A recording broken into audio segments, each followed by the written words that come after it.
When I was younger, my grandmother had an entire collection of National Geographics, and I would sit there on her summer porch and read about all of these naturalists that were traveling in remote places, studying birds, and archaeologists that were finding lost civilizations, scientists that were treating tropical diseases, and they were all driving Land Rovers.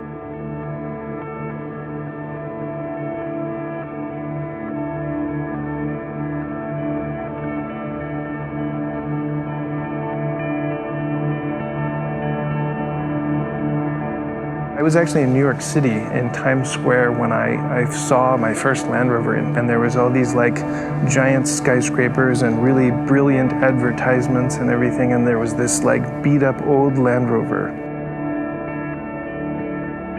And it was like a middle 60s pastel green station wagon. And I remember looking at that car and thinking, when I get my first car, that is the car that I want.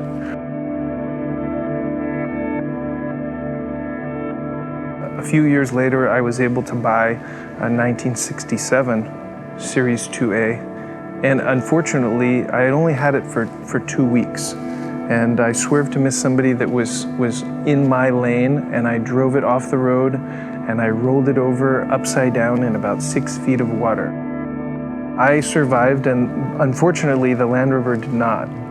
And so I parted out the Land Rover and I sold the various pieces, and I raised enough money to buy another Land Rover that was way worse than the first Land Rover. This one barely ran and it barely stopped, and I had to learn how to fix it and repair it. It gave me the experience in learning how to fix things. As I repaired it, I posted photographs of my progress on the internet. There were all these people around the internet who were, unbeknownst to me, following my progress and my journey with that vehicle. So some of those folks reached out to me and they said, hey, I have a Land Rover project that's similar to yours. Could you fix that for me? And that was kind of the genesis of me working on Land Rovers.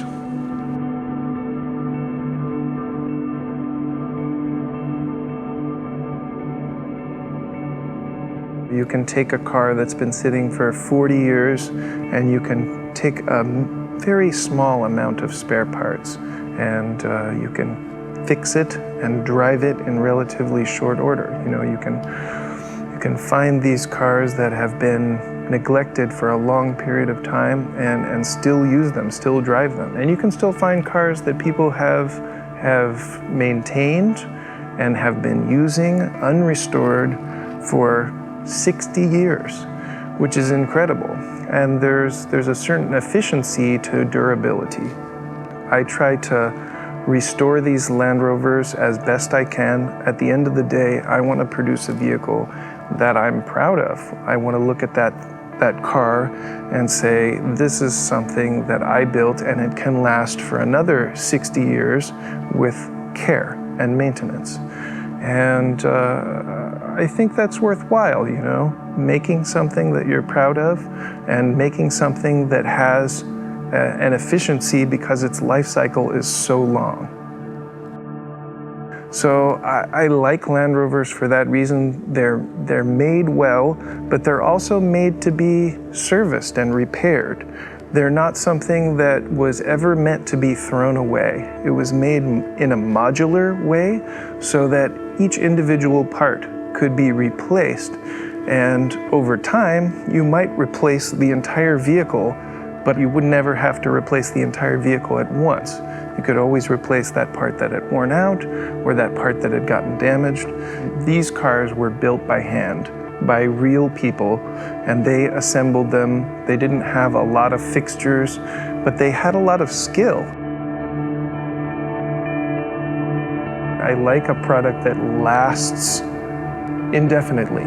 You can have this, you know, car or pair of shoes or briefcase or what have you your entire life. And those people that care about what they make, they don't want to make something that is disposable. They want to make something that lasts forever. I want to make something that lasts beyond my lifetime.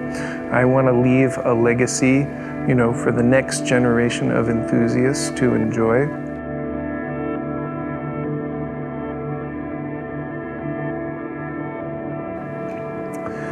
I'm Ike Goss, and I own Pangolin 4x4, and I restore old Land Rovers.